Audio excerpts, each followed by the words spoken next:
Shalom. Shalom, everyone.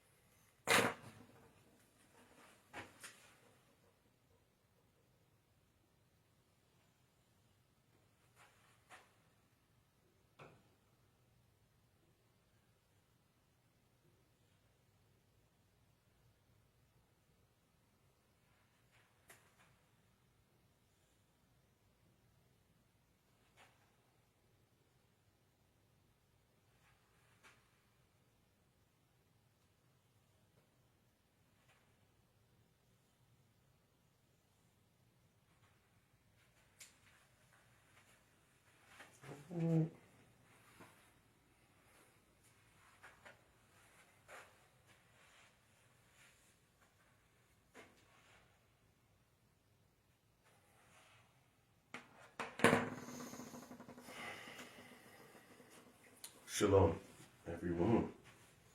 Shalom. How you guys doing? You guys doing all right? We had a nice, powerful Zoom yesterday. Had a lot of good topics, a lot of gray area topics, scenarios, a lot of things about serving the Most High. Is how do we take the scriptures and apply it in different scenarios where there's not an exact situation in the Bible or an exact judgment, and how to go about it. You know, sometimes there's no wrong answer. You know, you do your best to make a decision. Sometimes there's no, kind of like disciplining kids. You know, there is a right way and a wrong way to do it. Also, we know sin is automatically rod of correction, because it says use the rod of correction that they sin not. So we know using the rod of correction is mentioned like 3 times in the Bible, and you know, for sin and whatnot. But say they get bad grades, whether you just take their PlayStation, or you take their PlayStation or put them on punishment, or make them write standards, or smoke them, or whatever, right?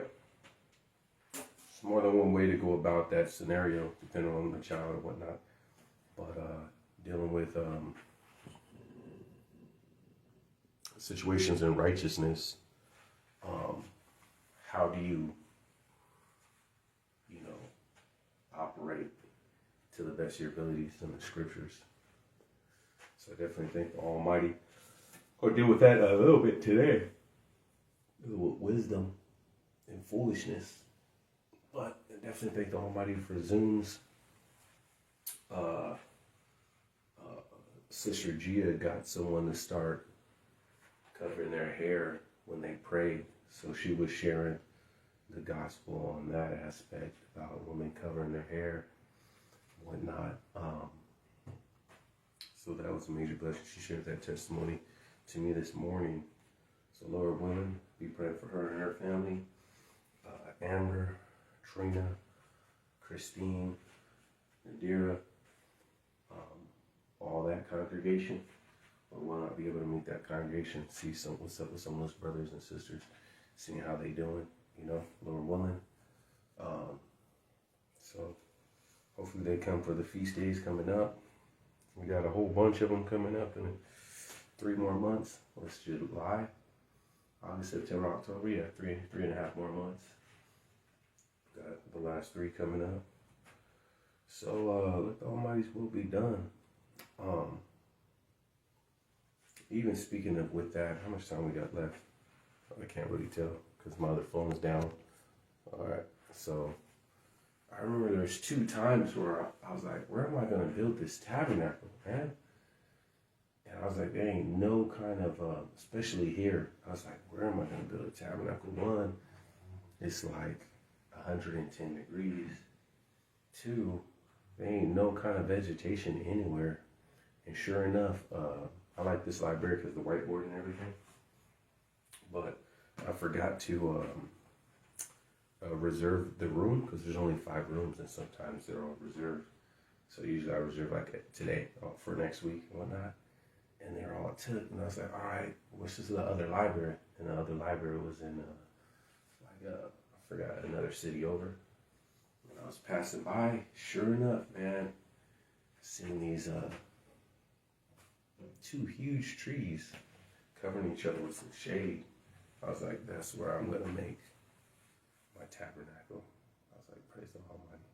That's where I make the tabernacle. Because this, especially if you live in an apartment, there was a time where we had made ours on the deck, but what if you live in an apartment and you don't have a place to make it? Then you have to go to a canyon.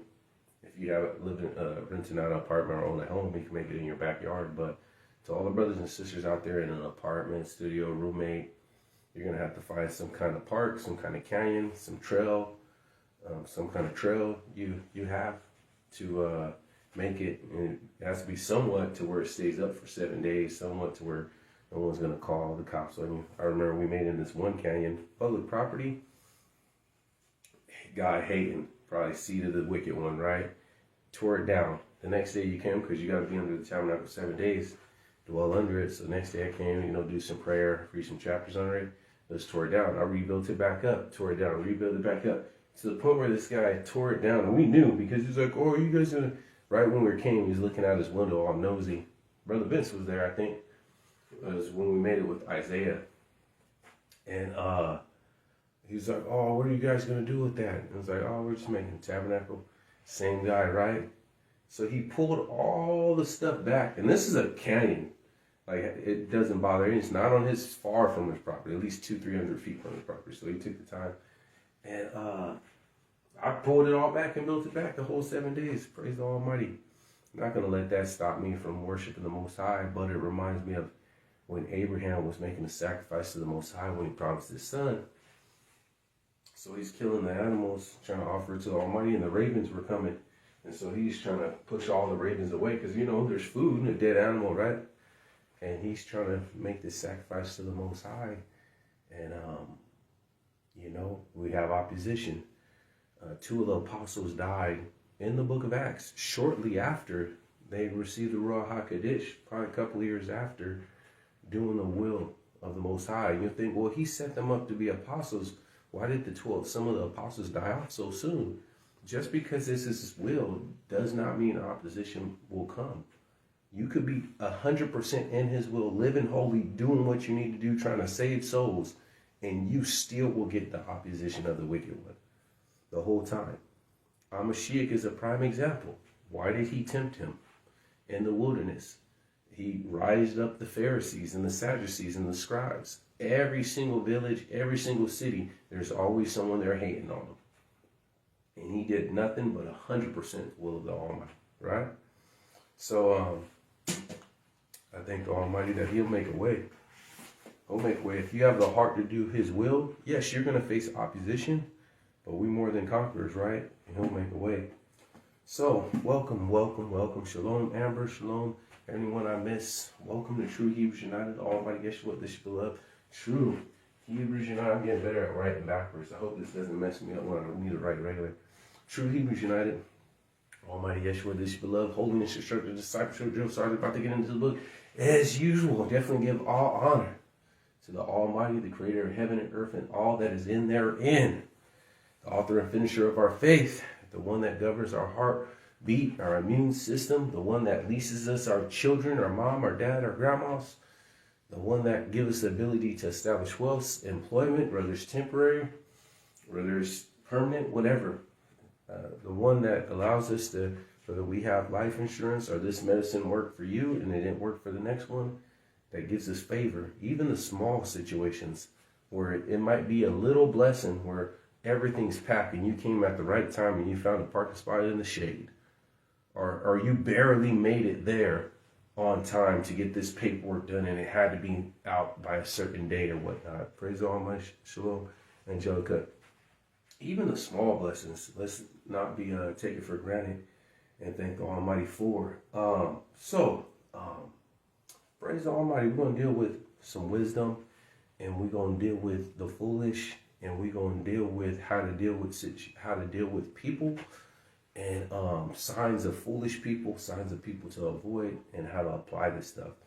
A lot of times, if we're not careful, we'll get caught up in it, and we will have self-infliction on ourselves simply because we deal with foolish things or we make foolish decisions, right?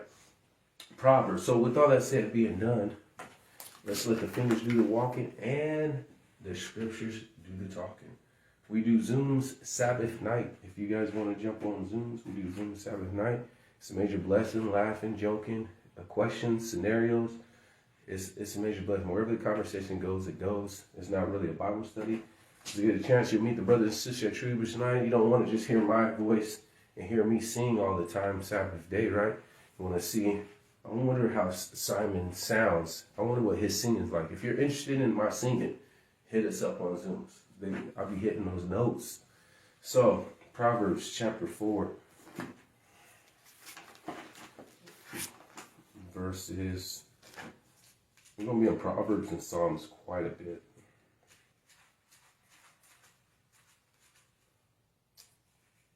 Proverbs chapter 4, verse 7. Proverbs chapter 4, verse 7. Wisdom is the principal thing, therefore get wisdom, and with all thy getting, get an understanding. So, wisdom is the principal thing, and with all that getting, get an understanding. So, I'm dealing with, we'll deal with knowledge and wisdom. Does any of you guys know the difference between wisdom and knowledge? I'll give you 1 second. All right, time's up. Anyway, so, knowledge is just understanding, whether it's historical facts, scientific facts, statistics, understanding truths, how to do an open heart surgery, whatever, right? Understanding what is true, or what math is just knowledge, right? How you use that knowledge defines if you're wise or not.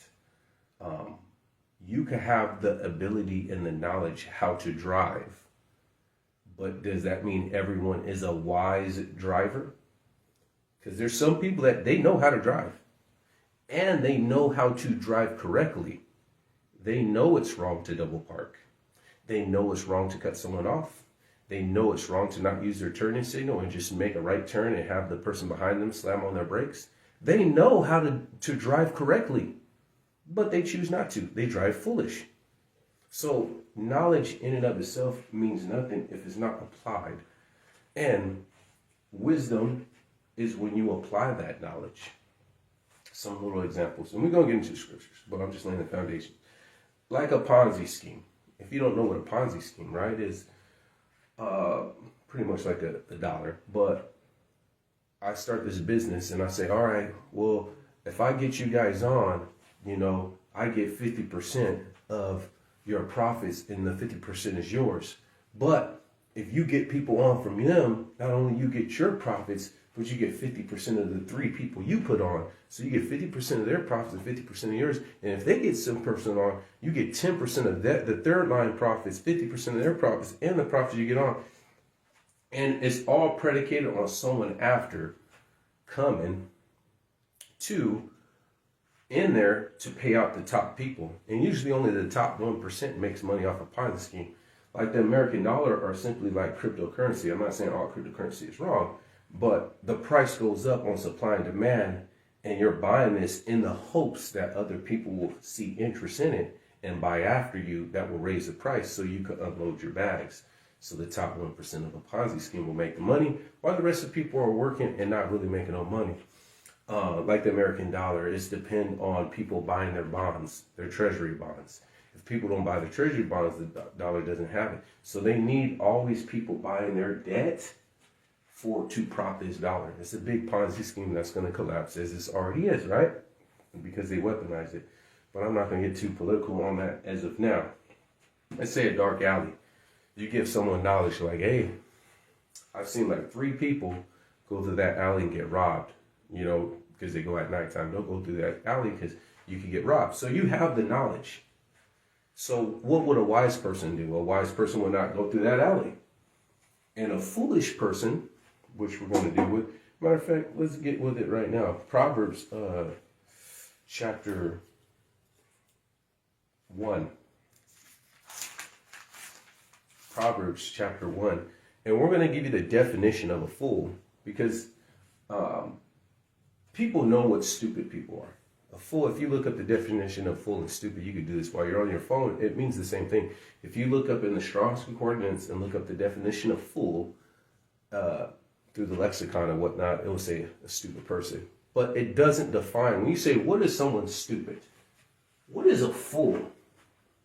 When you call someone a fool. Because it says don't call our brother a fool, right? So what is a fool? Or what is a stupid person? So we're going to define that right now. Proverbs chapter 5.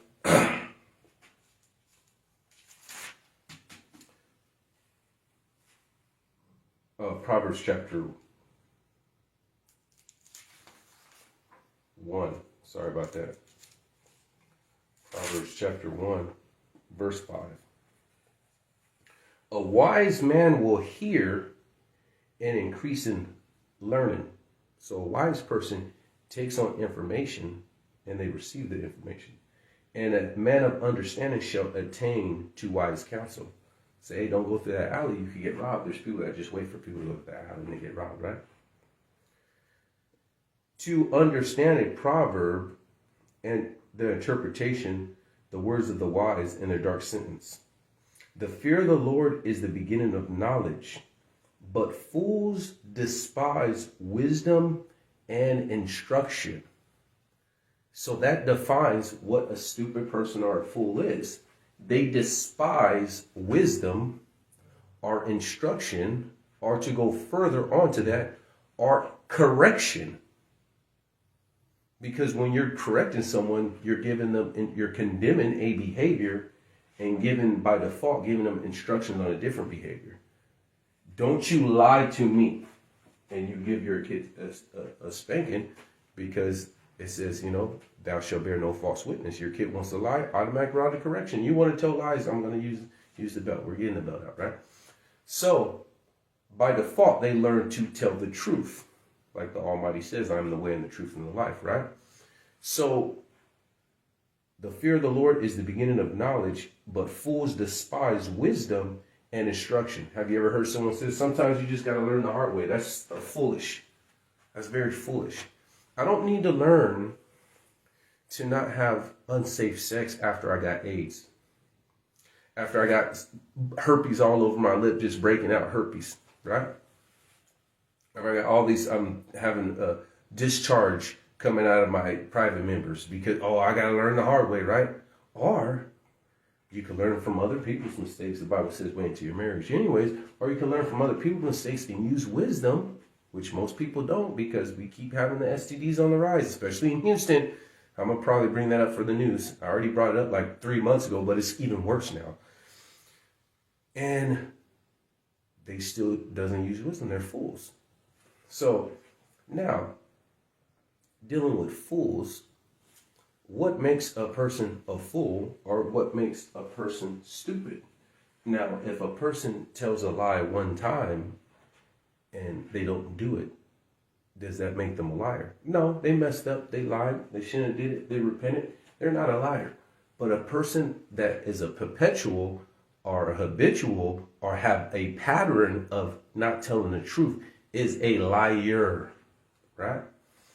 If a person gets in one fight, I want to take him as he's a violent person.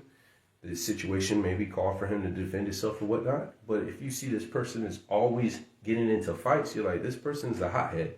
He's a violent person, right? In like manner, all of us have made foolish decisions and made stupid decisions. Same thing, right? We've all done that. But does that make us a fool? Or does that make us stupid? And we're going to define who is stupid and who is a fool. And some of you guys make foolish decisions, or some of you guys are around people that make foolish decisions, and your decisions to entertain those people is what's causing conflict with you. But let's go back to wisdom versus knowledge. Dating tips, giving your kids knowledge, giving your friend knowledge on, I told you guys a couple weeks ago, if any man comes to you and say, I'm not looking for anything serious, let's just take things slow, I don't want to rush things, let's just go by the vibe, and you're dating for the attention to see if you're, biblically, even outside the Bible, you should be dating with the intentions to see if you're compatible for marriage, a lifelong commitment. I'm dating you to see how your money management is, what leadership capabilities you are, if you're down to protect, do you have protection? If you make do I see good father material in you? Do you have goals and ambitions? What are you, how are you planning to go through your life? I am seeing it. What's your sense of humor? What's your view on discipline with children? What's your view on this? I am seeing if I'm compatible to spend the rest of my life with you. So if a man says, oh, let's just take things slow, or I'm not looking for anything serious, run to the mountains, because he's just going to waste your time. He wants all the benefit, which is the vagina, but none of the sacrifice and accountability.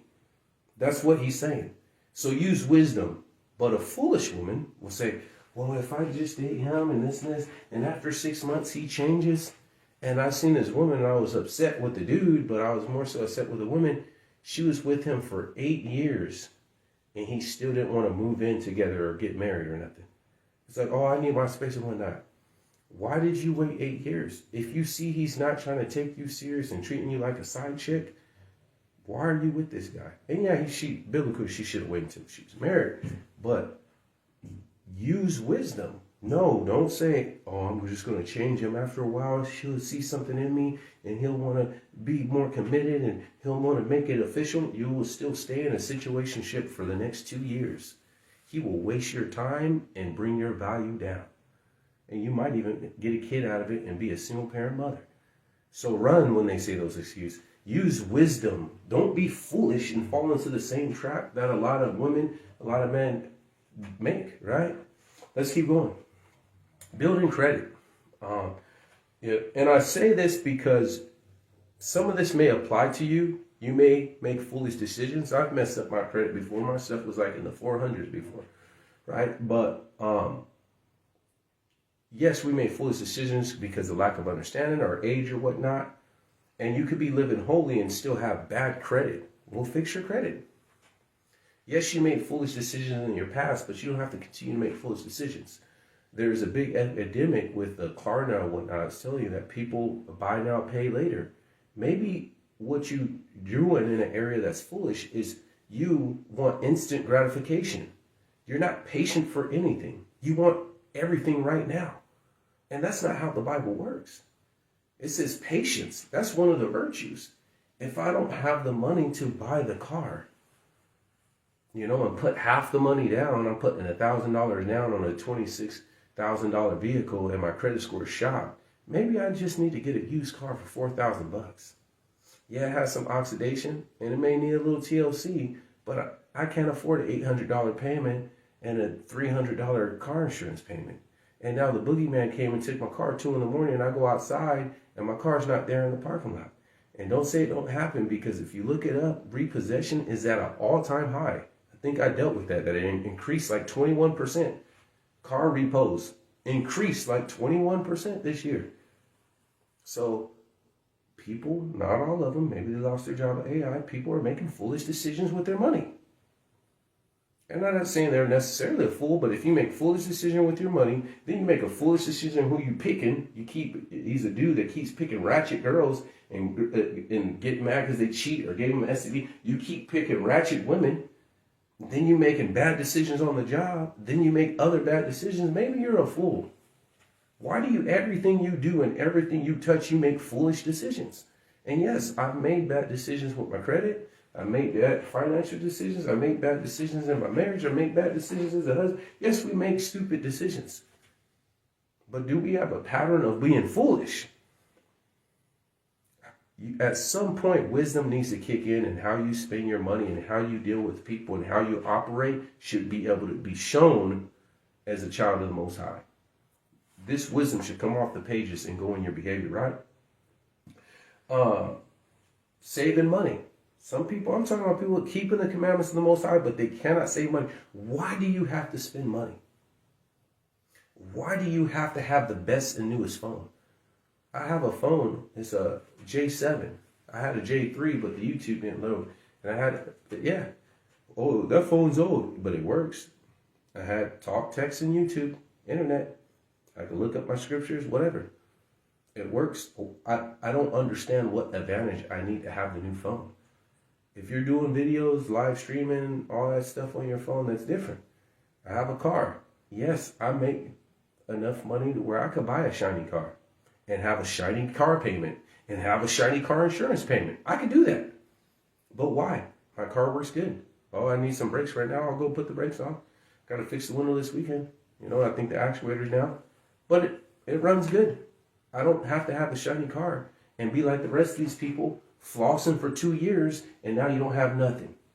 Because you stretch yourself thin, making foolish decisions and buying something that you could not afford. So, I had to learn a while ago when I started my mission of serving the Almighty back in the day. Every time I went to the gas station, I'll get the gas and I'll get a drink. Get the gas or I'll get a candy bar. I'll get some gas or I'll get a bag of chips. And I stopped and I said, why every time I go to the gas station, I have to get a snack? That's an extra $3, $5, whatever, right? That adds up at the end of the week, right? Why can't I have to buy food? Why don't I just make food and stop being lazy? Why is it that when I leave, I can't just go and run my errands and come back? Why do I have to spend money on things I do not need? Small luxury items like junk food adds up. That energy drink's $3. I see them, they get 2 a day, so that's $6. End of the week, that's $30. 30, 60, 90, 120, $120 on an energy drink. Just because you don't want to go to sleep an hour earlier. Oh, dude, I'll be too tired. I need that energy drink to get me going. Or you can hydrate and go to sleep an hour earlier and be rested and save $120 a week. And that adds up. But they don't look at it that way. Even little things. Let's keep going. So I dealt with the fool will not receive instruction or correction or wisdom. They don't want to hear it. Psalms 14. Psalms 14 and 1.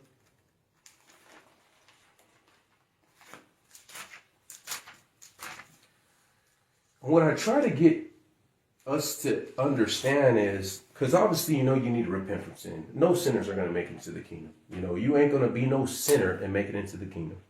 But there gets to the point where you stop the drinking, you stop the lying, you stop the profanity, you stop listening to music that promotes that stuff, you stop watching music that promotes that stuff and gay stuff and all that stuff.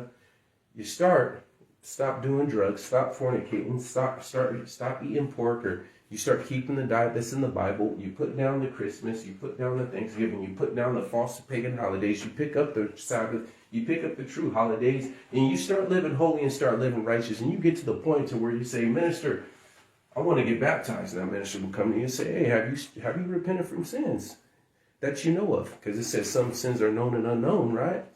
And you don't know the whole Bible, but everything that I do know is wrong, I have repented from. And so they'll set up a day and you dip yourself in water and you become into the covenant of the Most High. You've officially become a son and a daughter of the Most High. Bam, you are on his payroll. You have repented and be baptized, and you shall receive the gift of the Ruach HaKodesh. The promise is unto you and to your soul and to all those that are saved. In other words, Peter said, repent and save yourself from this untorn generation, right? So now you're on his payroll, but the reason why I deal with these situations is because just because you repented don't mean you don't make foolish decisions. You could still be showing up late every other day to work because your time discipline is trash. You could still not know how to deal with your anger. You could still be horrible at saving money, horrible at building credit, horrible at time management, money management, financial discipline. You could be a horrible driver. Be parking all jacked up. And it says, love thy neighbor, you love thyself. Get back in your car, go in reverse, and repark it right. Because you love your neighbors, you love thyself. And don't be inconsiderate. And part of loving your neighbors, you love thyself, is being considerate. There's a lot of characteristic flaws outside of just keeping the Sabbath and not eating pork, right? And this is the things we need to work on, the things of the hidden man. You could have foolish behaviors and still be keeping the commandments. as you grow and mature and not become a babe in the Most High and become a mature or an elder or a mother, and you get to that point, then you start working on all those characteristic flaws, and you notice that, man, people will come to you for your wisdom. They see how you conduct yourself, how you talk, how you walk, how you manage money, how you are at the job site, and they'll come for you for counseling, which is a good thing, because there's safety in the multitude of counseling, right? So, Psalms 14:1, a fool hath said in his heart, there is no God. They are corrupt, they have done abominable works, none that doeth good. So we know also the definition of a fool. One, we've seen that one that does not receive knowledge or understanding or instruction, and that instruction is combined with correction, because some people you can't tell them anything, right? But here it says it's also defined a person that don't believe in the Most High. Well, I'm spiritual, but I don't believe, they're a fool. They're a fool. Now we're going to get to Proverbs. I'm going to hear Proverbs quite a bit. Proverbs 10. Start off at 10.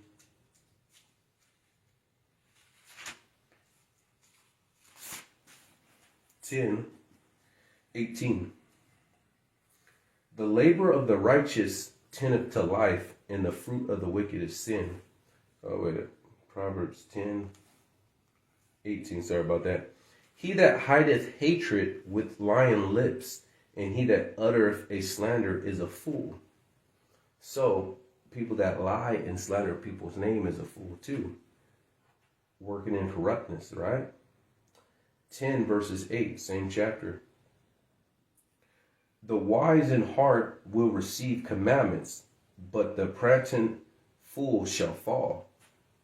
They don't want to receive. Have you ever been to someone, and no matter how nice, and I do the positive, negative, positive, it doesn't matter your approach. When you bring any level of correction, they cannot receive it.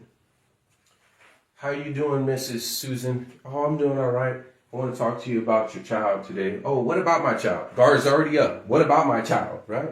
Guard's already up. Yeah, today she hit another student and this and this. Well, what did that other student did?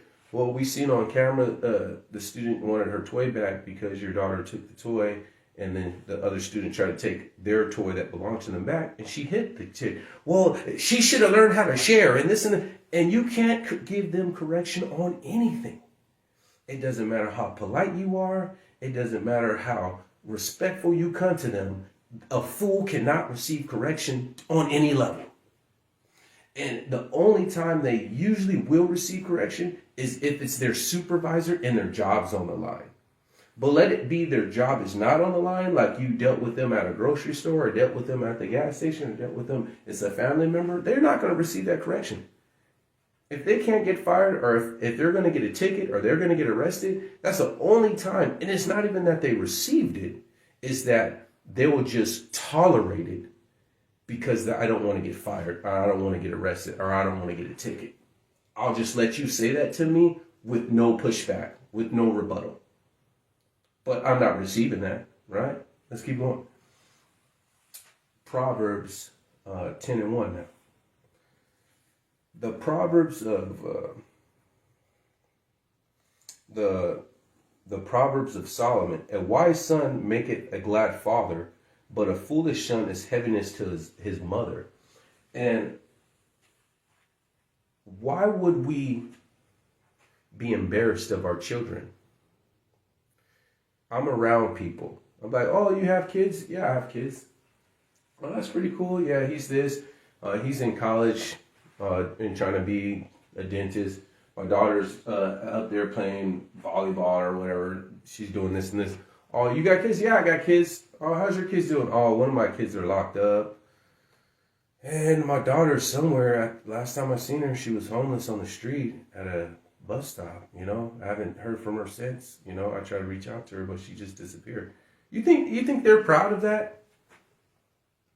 You think they're proud of that when you invested all this time and energy and making their lunch and taking them to school and taking them to football practice and baseball and doing this and arts and craft and parent-teacher meeting, and you invested all this time and energy just for your son to end up in prison for 20 years. Just for your daughter to be strung out or your son to be strung out on some drugs, on fentanyl. I invested 20 years of my life wanting the best for you, just for you to just waste that.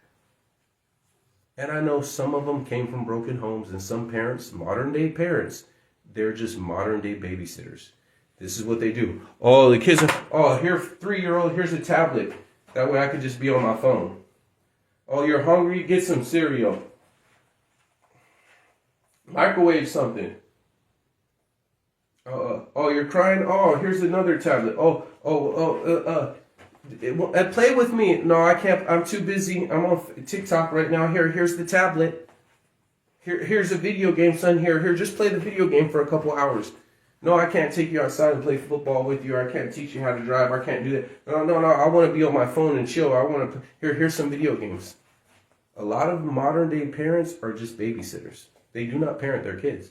But let's keep going. All right. Give me Proverbs chapter 15.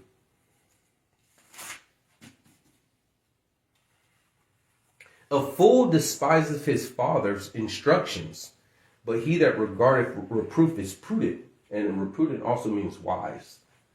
So once again, this is the characteristics of a fool when they cannot take correction or constructive criticism. Criticism hurts sometimes. Like, yeah, you're a good worker, but you're late all the time.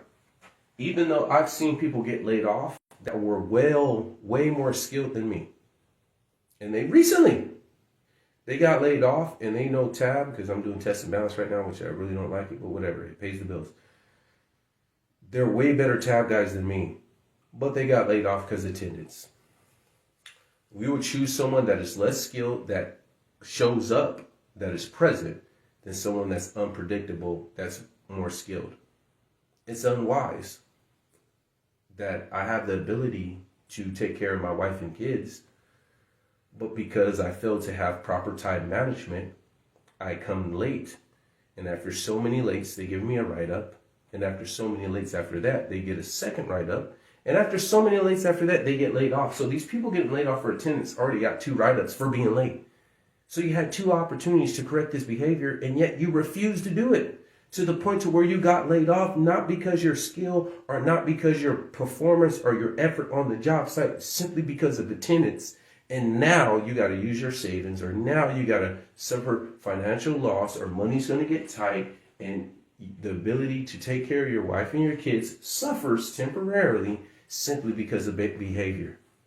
Because you choose to stay up to 11 instead of going to sleep at 9 or 8, say, because we start work at 5. So I'm assuming you're waking up at 3:45, 3:30 to get to work, right? So our improper time management, you keep pressing snooze 15 times. To lose my job for being late all the time is an embarrassment. I will be embarrassed for that. That I'm not able to take care of my wife and kids because I can't just show up on time. That's it. I just got to show up on time, and I'm getting laid off for that. And you see, this is foolish. Now, some of those are my buddies. I don't know if they're a fool, but you're being foolish right now. Like, well, I got money saved up, so now I got to use my emergency fund for a non-emergency behavior. So now, yeah, I got $20,000 saved up. So now I'm using this $20,000 until I start work simply because I'm late for a non-emergency. Let's keep going. They despise instructions. You tell them, hey, this is the best way to go. They don't. This is why it says foolishness is bound up in a child, but the rod will draw it far from them. Foolishness, they are fools. This is why I say once they become teenagers, they are stupid until they turn 25. They're foolish. Why'd you do that, son? I don't know. I just thought, me and my buddies, we just thought it would be cool. How does that make sense of this? I never really thought of it like that. Now that you mention it, I just never seen it from that angle. Yeah, of course not, because you're foolish. And this is why I got the belt. Because I'm going to draw it far from you. You're going to get some wisdom today. You're going to feel wisdom. That's what I should do. I should get a belt and put wisdom on it. All right, wisdom. I'm like, you're going to get some wisdom today. On the backside will be understanding. You know what I'm saying? So, give me Proverbs 29.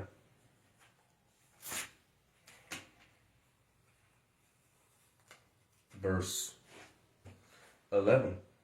The discretion of a man deferreth his anger, and it is his glory to pass over a transgression. So, this Proverbs, I'm on the wrong one, but that one's good because that deals with wisdom. It's 29, sorry, not 19. I read with 19, but that is right. The discretion, that's the wisdom, or being wise in how you deal with your anger. So many of our young brothers are in prison because they make decisions out of emotions and out of anger. And now it's like, oh, dude, I just shot some guy over a gas pump. This is stupid. Yeah, you're in prison now, though. Man, dude, I didn't really even need the money. I just went with my boys because I thought it was cool to rob this gas station. Now you're in prison for armed robbery. Trying to be cool, trying to fit in with these guys. So, Proverbs 29 and 11. 29 and 11. This is why the fathers need to come back to your home. You fathers out there says you're worse than an infidel. You don't take those of your own household. We need you fathers to come back. Quit having all these kids by different women and come back. And if you did make that mistake, go back and be involved in these children's lives, especially these sons. You want to change this generation, you need to change it and go back into these kids' lives. You women out there, you need to give these men the ability to rise up. Well, he's a deadbeat. Well, give him a little bit of responsibility and say you're going to get your son for the weekend. Here, maybe even if you paid, you're a mother, and you paid for the fishing trip and said, hey, I paid for you and him to go fishing. Can you please take him fishing? Why I got to do that? But the benefit of those small conversations and the benefit of them being able to give counsel, or maybe he's getting peer pressure, the stuff that you don't know of, it could benefit the father being in the home. And he'll pass the little wisdom, because fathers tend to have this innate instinct in us to want better for our sons. We see the opposite with women. They'll be on TikTok trying to outdance their daughters, or trying to be young like their daughters, or try to get the same men or attract the same men, almost like they're in competition of their daughters. They don't want the best for their daughters like men want the best for their sons, from my experience. And I'm not saying this as in general. No, well, this is in general, but I'm not saying it as an absolute. You don't see too many men on TikTok or Facebook or YouTube trying to outcompete or be young with their sons like that, versus you'll see a mother twerking right next to the daughter. A mother showing the cleavage and dressing like they're young right next with their daughter. So essentially you're trying to compete because you're trying to attract the same age group almost, right? But I digress. Let's go back to 11. A fool uttereth all his mind, and a wise man keepeth it till afterwards. Have you ever seen someone, like, they wouldn't even been arrested, but they just don't know when to shut up? Like, bro, you're in the back of the cop car because you just can't shut up. Like, you could have got the girl's number, but you just talk too much. Like, some of you guys will talk yourself out of good positions. And there's a proverb saying you will talk yourself into more trouble than you could talk yourself out. Sometimes, but you notice some men and women, they just can't shut up. They have to have the last word. They have to be heard. They have to be the loudest. It's like, no, just because you're the loudest don't mean you're right. And you know it's bad when they have double standards. I'll deal with the man today because women have way more double standards than men, right? So they'll say, man, I don't want no hoe. But then they run around and be hoes. You got 3 kids by 3 different women and you talking about you don't want no hoe. You talking about, oh, you don't want her because she's from the streets. You create the woman that's for the streets. You're part of the problem. You promote sleeping with a whole bunch of women, but yet you don't want no hoes. You're 50% of the problem.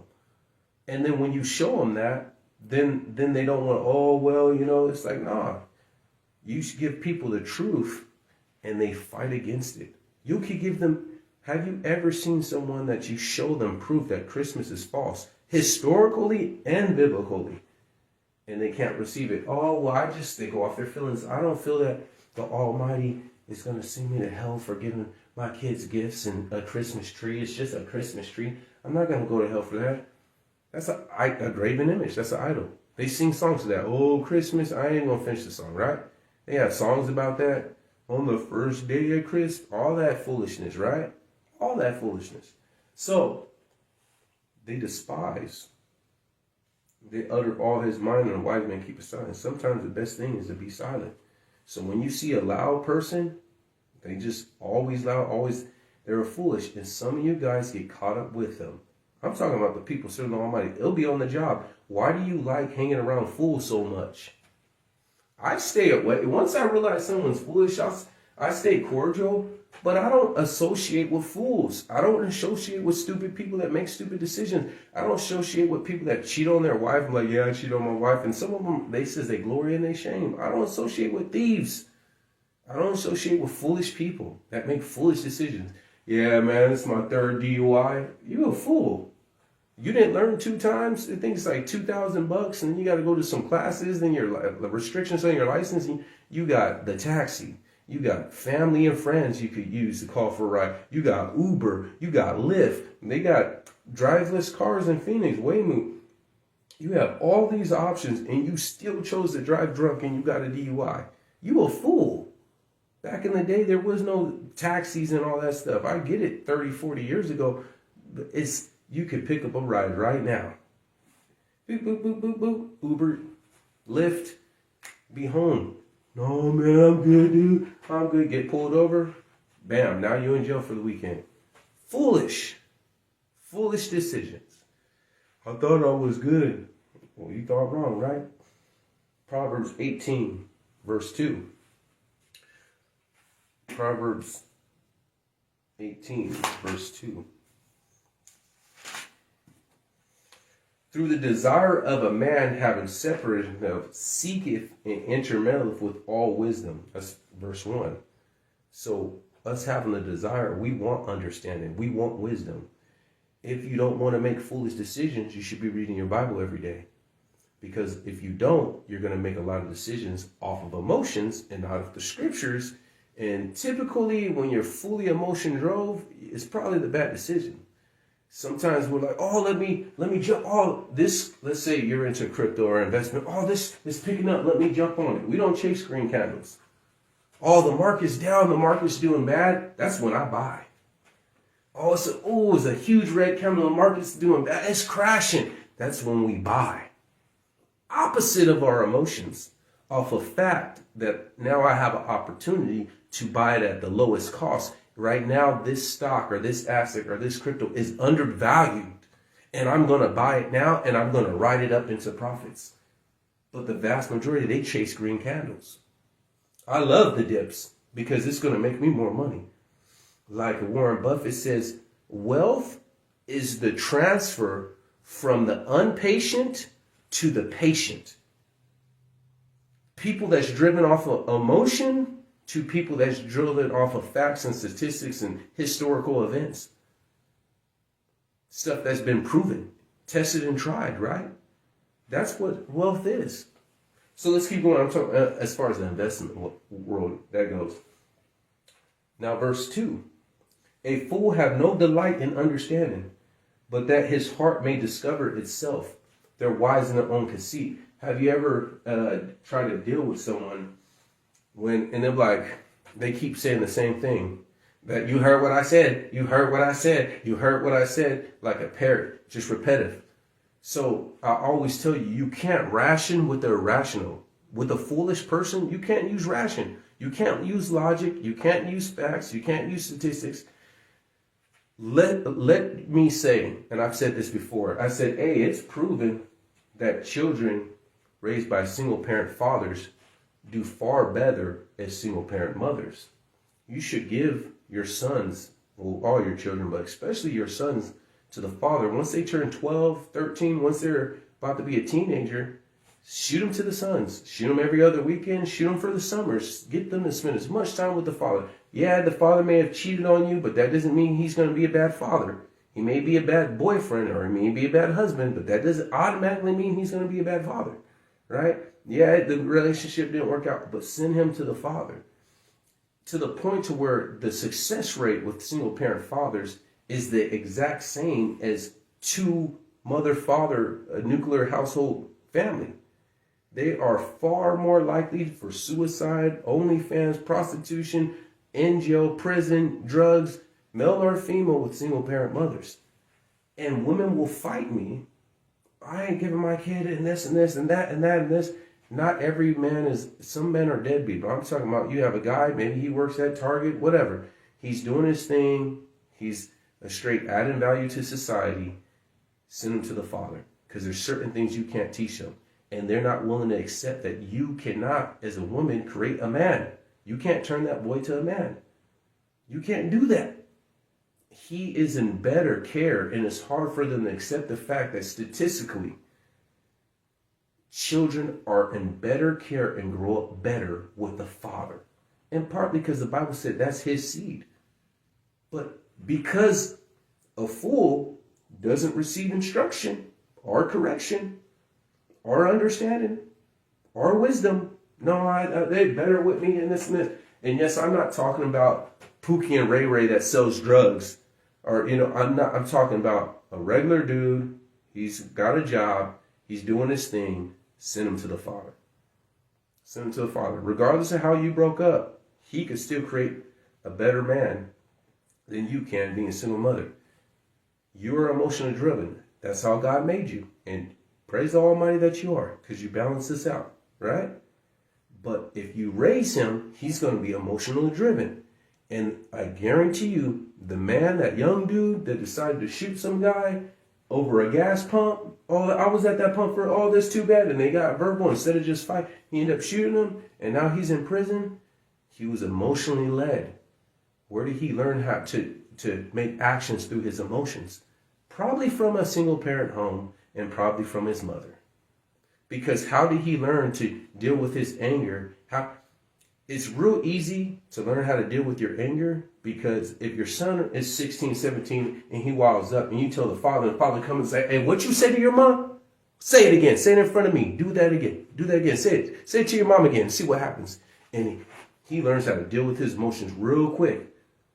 All she has to say is wait until your dad comes home. He comes, he runs opens that door. What you say to your mom? And he puts those emotions, because he got mad and flared off at his mom, and he puts that down real quick. He learns how to deal with his emotions real quick while he's in his dad's household. And then when he grows up, he learns how to deal with his emotions. He learns how to use logic. But he never got that with his mom. That's why, who you want to live with? I want to live with my mom, because it's easy. They always want to live with their mom. They ain't going to want to live with their dad, because there's rules and there's structures and there's organization and there's guidance and there's discipline. But he's not going to get that. And so you give these women this information, and because their pride and their ego and they're a fool, they will rather sacrifice their son's welfare by sending them to the father than to doom them or set them at an extreme disadvantage, than to humble themselves, take instruction, take wisdom, and take understanding, and say that is right. This has been tested and tried and proven statistically that they fare better. If I truly want the best for my son, I will send them to the father. That's wisdom. But what do the foolish women do? Oh, I'm just going to keep my kids. They ain't my kids. This and this. Are they weaponize them? Not all of them. But some of them, their pride and ego won't allow them to give their son to their father. Like, all right, so you don't want the best for your kid. Yeah, I do. No, you don't. No, you don't. That's foolish. Let's keep going. Give me Proverbs 18, verse 6. A fool's lips enter into contentions, and his mouth calleth for strokes. These people always argumentative, always contentious. Sometimes you don't have to fight every war. I had to learn that. Sometimes you don't have to fight. Sometimes you just sit there and you just look at them and you just move on. And the silence is just treat them, you're so insignificant. I'm not even going to straight reply to what you just said. And I'm not saying a blatantly in your face insult. That's different. Then you'll have to deal with it. But some things they do, like passive aggressive, whatnot, I don't have to deal with it. Sometimes they do passive aggressive, and instead of me saying it, like, I'll just say that's passive aggressive. Why not just be real aggressive? Why not just say, Simon, let's meet after work? Why not be a man about it? Instead of being passive aggressive, just be really aggressive. Let's just be a man about it. And usually that shuts them up real quick. And I didn't have to threaten them, but it's like, bro, you're doing it the cowardly way. Why take little nips like a little piranha? Be a crocodile and take a bite. If you want a bite, then take a bite. Let's do it, right? And it just shuts it down real quick. And it's not me being aggressive, not me being upset. It's just like, bro, you're being passive aggressive. Just be fully aggressive and let's just get it over with. You pick the time and location. I'll meet you. Let's run these hands, right? And I know it says be not a brawler, but I haven't ran across that situation in a while. But it's like, it's just, I don't have to, what you say? I don't even have to do all that. I'll be real calm and collected and just deal with it and move on.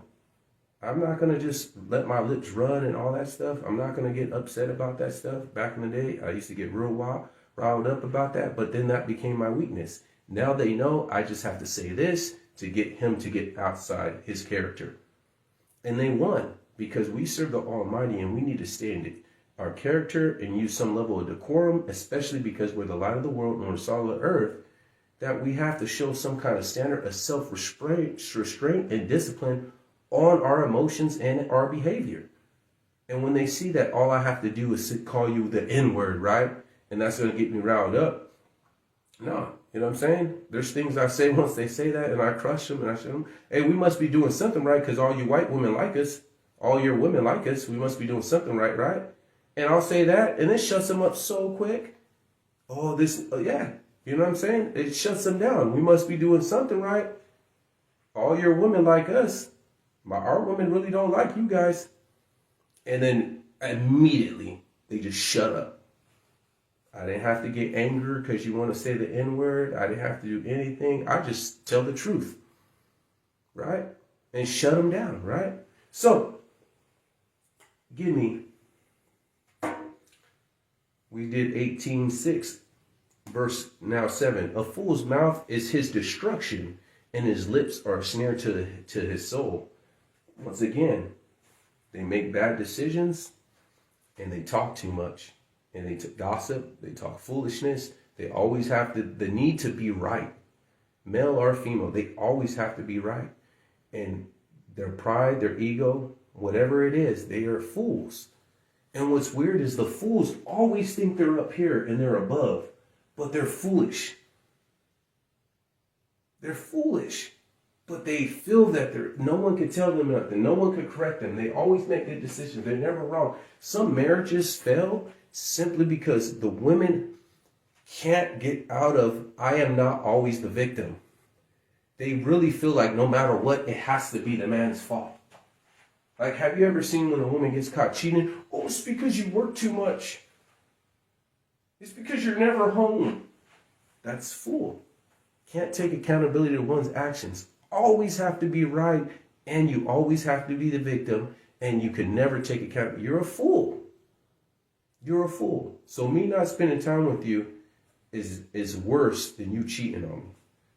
Or because you don't spend time with me, I'm going to cheat on you. And yeah, we know that's a lie.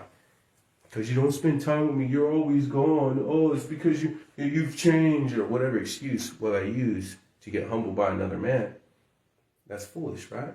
Let's keep going. We almost done.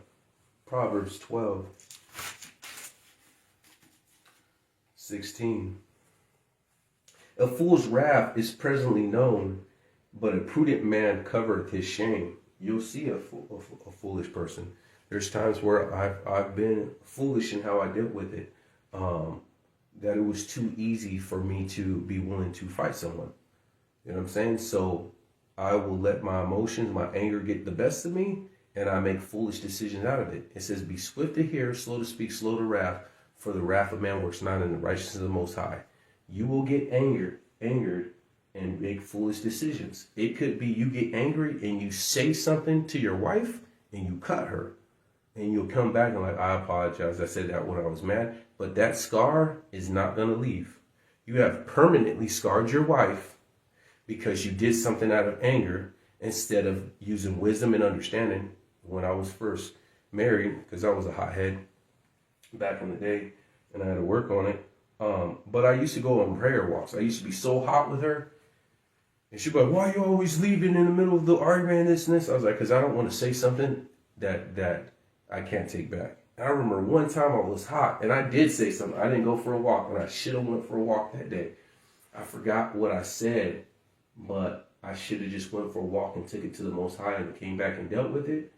And I said something and it scarred her. And I knew, like, I'm hot with her right now. Let me just go for a walk. Let me go pray, seek the Most High, come back when I'm calm, I'm collected, and let's round to this. And we come into find a middle ground. I get 80% of what I want. You get 80% of what you want. We don't get 100%, but we meet in the middle somewhere. 50%, 50%, right? Let's meet in the middle, right? And I messed up, dude. And sure enough, man, it's like I did something. It's like, why I hurt my wife? This is my partner. Why am I going to verbally try to do damage to my lifelong partner? That's not why I got married, is to use her as a punching bag, right? And so I feel bad. I even feel bad now just thinking about it. It's like, dude, I made some stupid decisions when I was young in my marriage, serving the Most High and whatnot. I can admit it. I was dumb. I was foolish, right? Let's keep going. Verse 13, chapter 13, verse 20. Chapter 13, verse 20. He that walketh with wise men shall be wise, but a company of fools shall be destroyed. And that's what I want to deal with you guys with, is why do you guys entertain fools? Some of you guys have foolish friends that you been should have cut off. Some of you guys have foolish coworkers that you need to avoid. They're fools. Just say hi, keep it cordial, small talk with them at the lunch table. But some of you guys are getting way too involved with foolish people. They make foolish decisions. They talk foolish. Why do you like enjoying their counsel? That's a reflection of who you are in the Most High, that you enjoy the multitude or sitting in the council of fools. That makes zero sense. Be around wise people and increase in wisdom, and you sharpen each other up. Let's keep going. 17:28.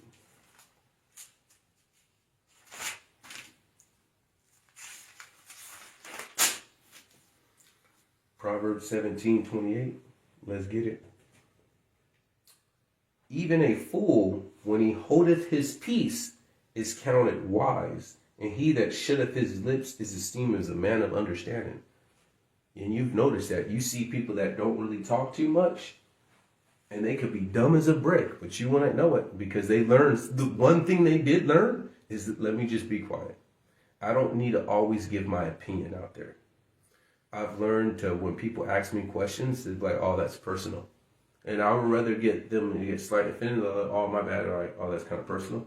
And one, it lets them know, like, we don't have a relationship like that, and I don't freely give information out to people. But two, I've learned that some people just ask you questions just to pass judgment. Oh, cool, where do you stay at? Oh, I stay in the hood. Oh, he must be broke. Oh, what kind of car you got? Oh, you got family? Oh, this and this. Oh, this. And all they're doing is to get an assessment. They don't care about you like they have general care and concern from your welfare. This coworker is just trying to assess your value based upon their metrics. And based upon where they feel you are and what level you are compared to what level they are would be predicated on how much respect that they're going to give you. I'm telling you, watch it. So I'm like, oh, that's personal. Like, I have some stuff I'm doing super good, and I don't tell people. Even if you're doing good, like say if you went to your coworkers and be like, yeah, I just bought a car. Oh, that's cool. What's your car payment? Oh, I just paid it off cash. Let them see how they treat you now. Now there's a different kind of assessment and judgment. It's going to be like envious. Or how he makes the same amount of money as me. How he paying off money cash? This and this. He's probably lying. This and this, that and that. I've seen this guy. He paid off a car. He was like, yeah, I'm thinking about trading it in and getting another car around the lunch table. The next day he wasn't at the lunch table like, dude just paid off this car and he's already trying to get another car. And they're gossiping about his pockets. Why are you worried about his pockets? And so I've learned, hey, just be silent. You don't got to give everyone all your body. Like with the people of the Most High, that's different. You could let your guard down and be face value and be transparent. You shouldn't have walls up against the people, your brothers and sisters in the Bible, in the body of Mashiach, right? But I'm talking about co-workers on the job centers out there. Don't be telling them all your stuff, man. They'll use it against you. So, 1 Corinthians chapter 1. How much time we got? Yeah, we're good. I'll go quick now. 1 Corinthians chapter 1. Verse 18.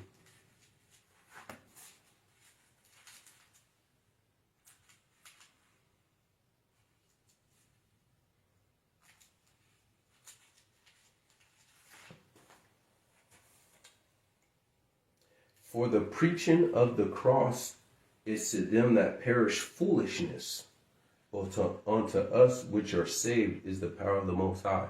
Like we've read in the Old Covenant too, a foolish man hath said in the heart there is no God. And so when we bring the wisdom to them and they don't receive it, it's foolishness. They're fools. But let's get into the main point. I'm going to show you something. 1 Timothy. We got to go quick. 1 Timothy 6 and 9. 1 Timothy 6 and 9. But they that will be rich fall into temptation and a snare, into many foolish and hurtful lusts, which drown man in destruction and perdition. Let's say people get wisdom. People get an inheritance. An inheritance without wisdom means nothing. Did you know the majority of lottery winners go broke in the first 5 years? They buy this big house and buy this big car and then realize they got to pay the landowner's house and they have this big pool. Don't realize the maintenance for that pool is going to cost this and the lights and this and all this stuff. And they end up broke because you receive $3, $6, $7, $8 million more money than the majority of the people in this world will ever make. And yet now you're broke because you were foolish. So even money can't cure foolishness. Even millions of dollars cannot cure stupidity. You can't buy that. It has to come through one. First, it should start through your parents, the fear of the Most High, and your willingness to learn and have understanding.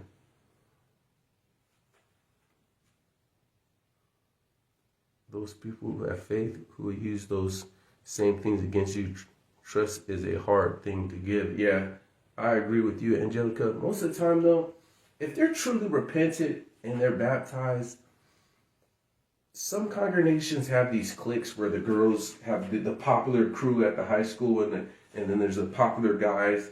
And I've never been in agreement with that. It should be all of us. It's just one.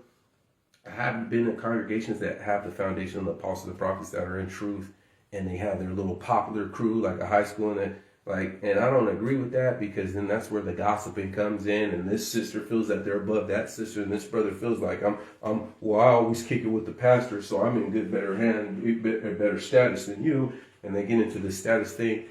But if you're around a congregation and they're full of love and they genuinely have care and concern and love, you know when someone has genuine care and concern from you, then you can let your guard down as far as that.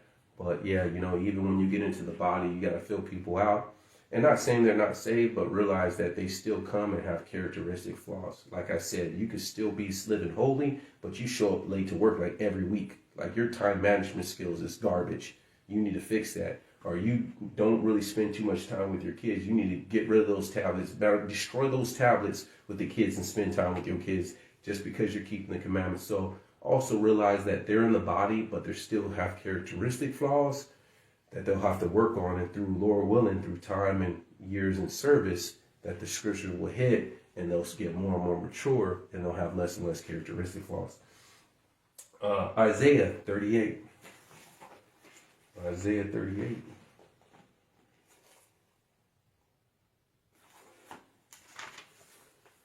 That's why I be feeling for people. We've been pushing stuff at Troops United, and it sucks because a lot of them land in congregations that don't really love you.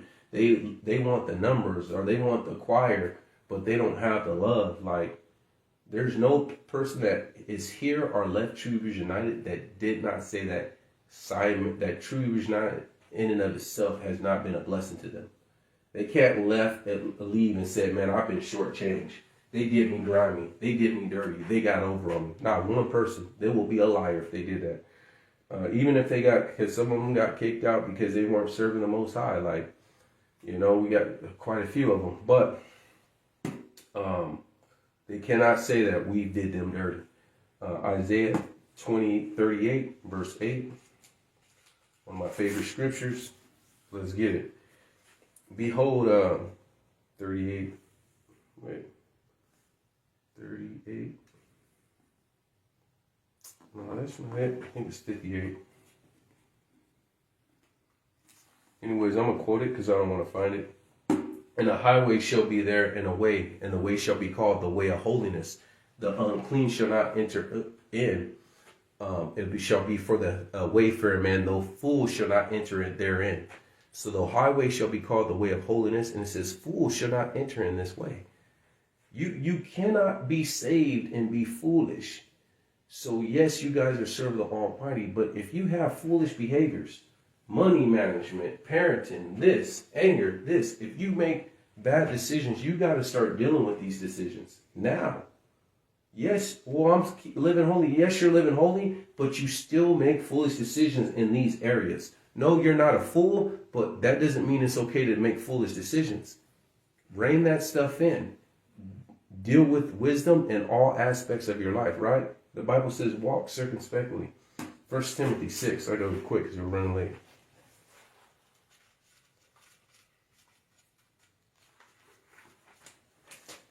1 Timothy 6, verse 9. But, we read that one already. Ephesians 5.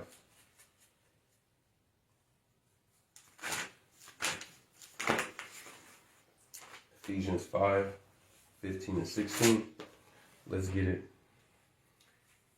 See then that you walk circumspectly, we just talked about that, not as fools, but as wise, redeeming the time because the days are evil. Redeeming the time too, not only because the Almighty's coming back here, because you can make a foolish decision now that will haunt you later on. I talked about 2 houses at $500,000.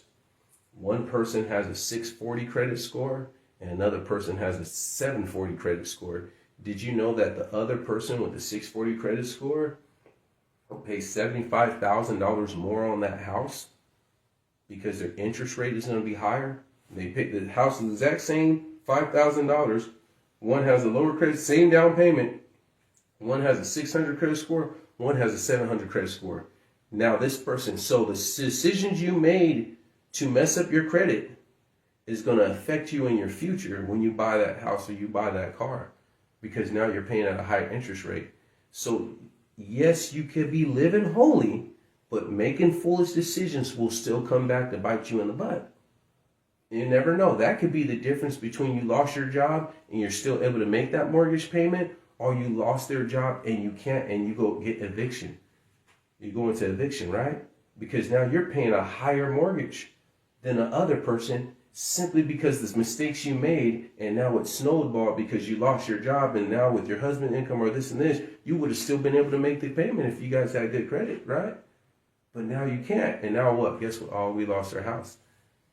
And so it doesn't seem a little leaven up the whole lump. It doesn't take much foolishness to destroy stuff, right? All it takes is one person to just leave the oven on for one day, and now you burn your whole house down. One mistake, your whole house is gone. That one person fell asleep with a cigarette. He only did it one time. Whole house is gone. All furniture is gone. right? Give me an Ecclesiastic 5. Let's go quick. Ecclesiastes 5.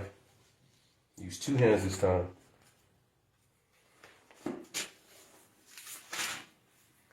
5:4. When thou vowest a vow unto the Most High, defer not to pay it, for he have no pleasure in fools. Pay that which thou hast vowed. Better is he that thou shouldest not vow, than thou should vow and not pay. Suffer not thy mouth to cause thy flesh to sin. We just dealt with that foolishness. Don't know when to shut up. Neither say thou before the angel that it was an error. Wherefore should the Almighty be angry at thy voice and destroy the works of thy hands? Don't be a fool and say something that you can't keep. Say something and then want to take it back. He says that's a fool. Oh, I'm going to take you here. Oh, I'm going to buy you this. Oh, we're going to do this. Oh, man, I'm tired. Oh, man, those people that always cancel. You know those people that always want to cancel, and they usually cancel through a text. Oh, something came up, and they're always vague. They won't tell you, my tire got flat. They're like, oh, something came up. I can't make it. You're like, hey, what came up? Oh, a personal matter. It's like, man, you're a fool. You're a fool. Your mouth caused you to sin. Let's keep going. Luke 24. And they don't look at that as being foolish. That's foolish. Don't say things you can't keep. Just better just keep your mouth quiet, right? Luke 24:25. Now this is when Mashiach rose again on the third day, and they were walking, and he was sharing them with the scriptures. All right, I'll start at verse 24. And a certain of them which were with us went into the sepulchre and found it not. And even so as the woman had said, but him they saw not. Then he said unto them, O fools and slow of heart, to believe all that the prophets have spoken. Ought not Christ have suffered these things and enter into his glory? And beginning at Moses and all the prophets, he expounded unto them in all the scriptures that the things concerning himself. So this is when they believed that he came to deliver, because they wanted delivery. They were thinking fleshly under Romans rule. We are under Romans rule when Mashiach came on the scene. And they were thinking he was the king to come to deliver them. And he did deliver them from their sins, not from captivity, right? And so they were sad about it. And he says, you fools, understanding came and you didn't receive it. This stuff have to be fulfilled. Even Mashiach was calling people stupid. You know, it says, don't call your brother a fool without cause. We shouldn't be calling fool things, but that's why you could do foolish stuff. I'm not calling you a fool, but you do foolish stuff, right? Last scripture. Characteristics of a fool. Let's get with Proverbs real quick, and I'll show you how to deal with fools on the job site. This is a little extra. Proverbs 26. And this is where wisdom comes in. Last scripture, Proverbs 26, verse 4. Answer not a fool according to his folly, lest thou also be like unto him. Answer a fool according to his folly, lest he be wise in his own conceit. So you will read these two scriptures, and they say almost opposing things. Now, answer not a fool according to his folly, lest thou be also like him. So I'll use an example, and then I'll also use a reply to make them feel ashamed too. Lest versus answer fool according to his folly, lest he be wise in his own conceit. And think like a fool think he's wise. Have you ever seen someone on YouTube act like they're giving knowledge, and they said the most stupidest thing that didn't make any sense, and they becoming like it's profound, like, hey, this and this, and oh, you should use man for this, or girls need to do, and you're like, that is the stupidest thing. Can everyone replicate that, and would that build society? No, it would not. You know, I was asking this guy, I was like, can everyone, if every man was a player, would that build society? Will that increase STDs or take it away? Will that make more single parent homes or take it away? He was like, no, it would degrade society. I was like, so it's not good to be a player then. So when people say, oh, chase these women and this and don't settle down, you cannot build a society. If every man replicated your information and followed your information, you would degrade society. No, you cannot build that. You cannot build a home. You cannot build a culture. You cannot build a tradition. You cannot build a society off that, right? So they'll go to like, hey, Simon, what do you think that girl, would you hit? So if I answer that question, it says, answer not a fool, lest thou be like unto him. Then you're going to include me in the same group of where you just look at women and just look at them in a way just as a sexual object. I said, but also I'll answer both of them. Answer a fool according to his folly, lest he be wise in his own conceit. Will I consider her to be a wife? Probably not, because how she's dressing, she likes male validation. She's addicted to male validation. That's her currency. She's showing too much, and she likes that attention. Why would that make a good wife? And I'll turn it around like, oh, well, yeah, but I'm not talking about the married. Like, why would I date someone if I'm not trying to marry? And I make it to where he's not wise in his own conceit. And I'm not going to answer you according to your folly, unless I'm going to be looking like, yeah, I'll hit that. No. Will I take her to wife? No, I wouldn't. Look how she's dressed. I want a lady. I don't want a woman that dressed with clothes of a harlot. I don't want a woman that's showing all her skin and being provocative. I want a woman that has that's conservative and has some discipline and has some restraint and has some class. That's who I'm going to spend the rest of my life with. I'm not going to run and chase. Yeah, that looks good. I'm not going to tell them that. I mean, I'm like, yeah, she looks good and whatnot. But I'm not going to answer you, and now I'm in the same group as you. We rolling. Oh, look at that. Oh, no.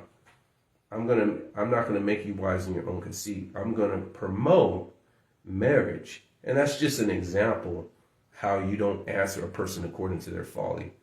And when you do answer a fool or a foolish question, you shut it down to where they're not wise in their own conceit. They're not thinking that they're speaking wisdom or that they're legit. No, you're not legit. You're a fool and you're stupid. You know, I won't say that to them, but that's how you answer the question, to just shut that stuff down, right? So let us be wise. Let us seek understanding. 3 chapters a day, 6 on the Sabbath. You'll finish the Bible in 11 months. You should be finishing your Bible every year. Every year you should finish your Bible. Every single year you should read this Bible. It is a small book. It is not that big. It is not that hard. And if you want to walk in wisdom and understanding, how are you going to do that if you don't finish the Bible? How? The more scriptures you remember, the more wisdom you have, the more understanding of the word you have, and the more the higher ability you have to make the best decisions. Because as soon as the situation comes, like, answer not a man according to his folly. No. As soon as that decision, and you want to get hot, be swift to hear, slow to speak, slow to wrath, for the wrath of man works not in the righteousness of the Almighty. You know what I'm saying? So all these scriptures will guide you and mold you, and your decisions will be more and more in wisdom and understanding and instruction, you know? So with all that said being done, keep standing, don't drop standing, give the Almighty a hand clap. Shalom.